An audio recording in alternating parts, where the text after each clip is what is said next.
ما تقولش على نفسك ميديا باير، قول على نفسك انا بزنس اونر.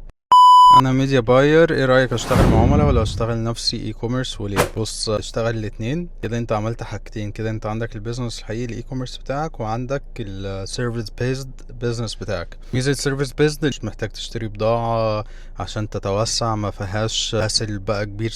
انت لو عاملها كبزنس هتعين موظفين اكتر، حاول تجيب عملاء اكتر، فالموضوع بيبقى اسهل. فانا رايي اللي انت تشتغل اي كوميرس تشتغلها بطريقه صح. ممكن تبتدي واحده واحده دروب شيبينج، وبعد كده تعمل براند وتكبره وتعين موظفين هم يمشوا الشغل بتاعك في الاي كوميرس، وفي نفس الوقت تبتدي انت بنفسك تاخد عملاء وتعملهم ميديا باينج واحده واحده، تعين برضو تيم هو ايه ياخد كلاينتس اكتر وتكبر. فانت فكر الفكر بتاع البيزنس مش فكر بتاع ميديا باير. ما تقولش على نفسك ميديا باير، قول على نفسك انا بيزنس اونر، انا بيزنس مان، انا انتربرينور. فاهم؟ لو فكرت بالطريقه دي هتلاقي الوضع احسن. ودايما خلي الانكم ستريمز عندك كتير، ما تخليش انكم ستريم واحد بس. انت متعرفش ايه اللي ممكن يحصل في اي وقت. لا، طالما ربنا مديك سكيل معينه اللي هي ميديا باينج، اشتغلها وفي نفس الوقت اشتغل انكم ستريم تاني. وبعد كده لو عرفت تعمل تالت ورابع وخامس.